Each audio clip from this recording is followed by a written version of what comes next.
If you didn't get the GCSE grades you wanted, then this video is for you. Now, the first thing I want to get straight into this video, is that so many people this year didn't get the GCSEs they wanted. I've had so many emails. I've spent hours replying to lots and lots of people's emails saying they didn't get what they wanted. I've seen it. The grade boundaries this year were significantly higher. I actually posted a video before GCSE maths, or before all the grade boundaries came out, and I thought they wouldn't really go up that much. Everyone says they're going to go up each year loads, and they never really do. Well, they actually did this year, especially in Edexcel, GCSE maths, other maths boards, and other subjects. All of this basically points to the fact that your exams were harder than mine, okay? They have got harder, and so less people are going to get the grades they want. So you're in the same boat as people in your year, and that will influence university applications, all of that, because the overall quality of people's GCSE grades is going to be a little lower, or not necessarily what they want. So what I want to do in this video is provide you with some reassurance and practical tips about how to actually recover from this and what to do. Now, I know I got my results in my GCSEs. I wasn't disappointed with my results, basically, transparently, but I know what it's like to be disappointed by results, and also to have to push through it, okay? I also know how unimportant, or how people exaggerate the importance of GCSEs. So please make sure you leave a like, please subscribe. I'll try and respond to as many comments as I can. And also please subscribe to my email list. It's free. I'll send you a weekly email just about lots of different revision topics. You're missing out if you're not already subscribed to this, because 6,000 students already are, and every week they get a new piece of content from me, an email that I've written, and yeah, I will always reply to those emails as well. So there's three main things you could do if you didn't get the GCSEs you want. Number one is remarks. Now, I'm sure you guys would have looked into this by now, because results day was last week. But remarks, I want to say a couple of things, because I have got experience with that. So most students, if they're like 1 mark off, they want to get their subjects remarked and their exams remarks, or a review of marking.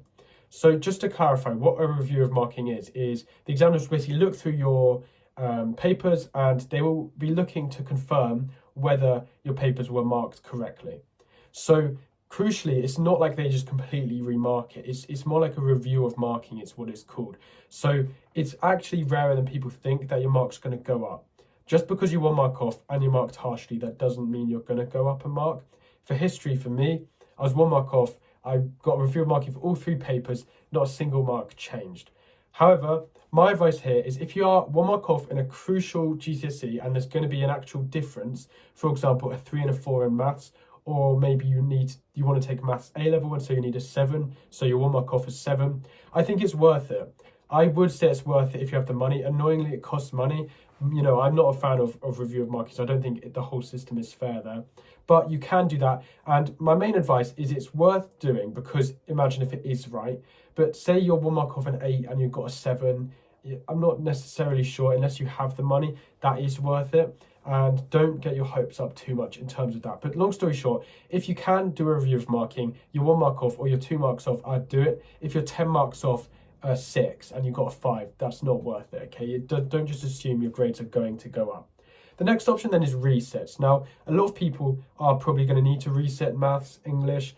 What I'd say, I'm going to do like a separate video on what to do if you need to reset your exams, but what I would say is this: I don't see any shame in a reset. There just isn't, okay? Or there shouldn't be any shame. I literally reset my history A-level and it was fine. Like, now I can just say I got an A in A-level history instead of a B. I'm so glad I did that. So I would reset if you can, and if you want to reset. And you don't just have to reset if you failed maths as well. Say you're doing A-level maths and you got a 7 in maths, but you want to prove that you can get a 9 in maths, then you could consider resetting as well, because you're going to be doing A-level maths. So it may actually benefit you to get a 9 in maths GCSE if you're going to apply to a top university or something like that. So don't just think you have to reset a subject because you failed. You don't.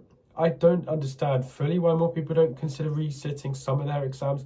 Honestly, I probably would have.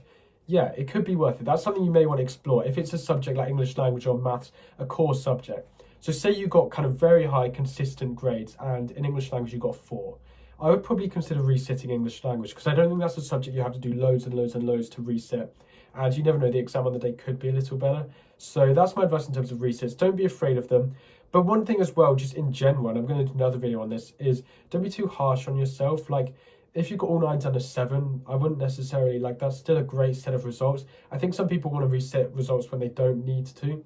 The conditions I'd say to reset is obviously if you need it, if it's a core subject that's much lower and you're aiming for a top university. But all of the resets and review of marking just accept that, like, you need better GCSE results. You don't. And that brings me on to my next point, which is the most critical point. And you're going to hear me say this so much, it gets annoying, okay? It's like me saying I got all 9s for my GCSEs. This is the new that. Your GCSEs are not as important as you think. What is important is your A-levels and how you react to your GCSE results, okay?